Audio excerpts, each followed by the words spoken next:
Lecture 14, The Fourth Leadership Mantra. Let me tell you a story. Part 2.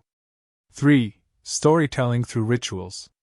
The storytelling method I just used, using props, falls under what Kotter calls feel change.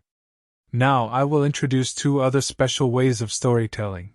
One is through rituals, and the other is through actions, which is the example of feel change that I mentioned earlier.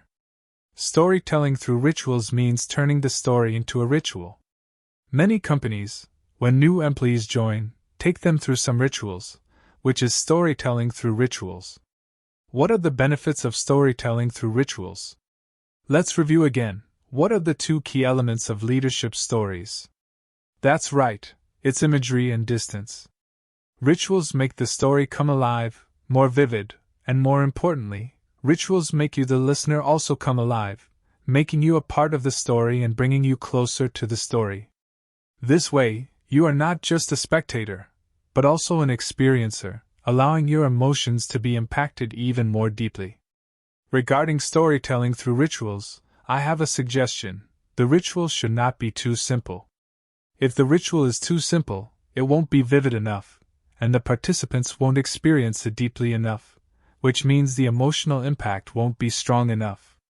4. Storytelling through actions. I will now discuss 3 innovative methods of storytelling.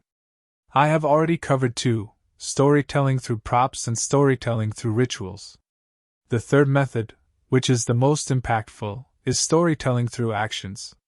What is the most famous story you have heard about hire?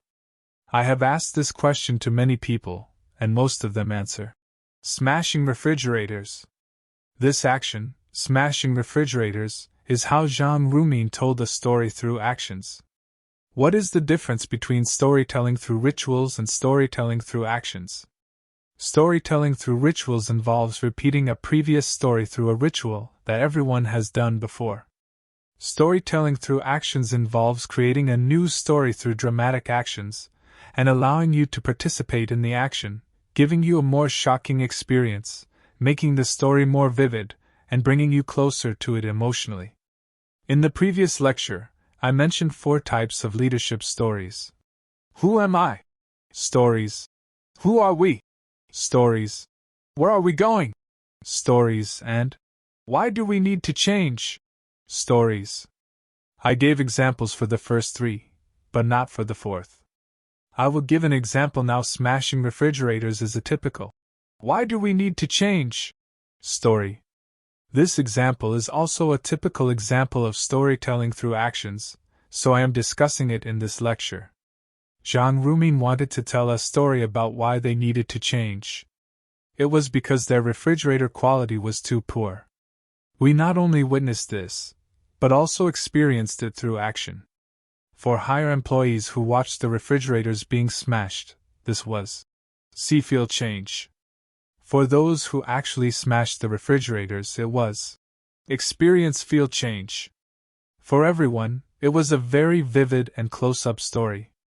In the previous lecture, I gave 2 examples of Starbucks founder Schultz's storytelling skills. Schultz is a master storyteller, and I will give another example of how he told a story through actions. As I mentioned before, in 2008, when the financial crisis broke out, Starbucks faced difficulties, and Schultz returned as CEO. He later recalled that one of the key things he did was to take 10,000 store managers to New Orleans for a week of community service. New Orleans was hit by a hurricane in 2005, and in 2008, there was still a lot of rebuilding work to be done. Why did Schultz take 10,000 store managers to do community service in New Orleans when his own stores were in crisis? Schultz wanted Starbucks employees to re-recognize their values. What are their values? As mentioned before, it is to establish connections between people. Serving the victims of Hurricane Katrina in New Orleans is about establishing connections between people. This is also what we do when we sell coffee at Starbucks. Schultz's brilliance is not only in making employees aware of this, but also in making them experience it. Schultz was telling a story through actions. This story is a "who are we?" story.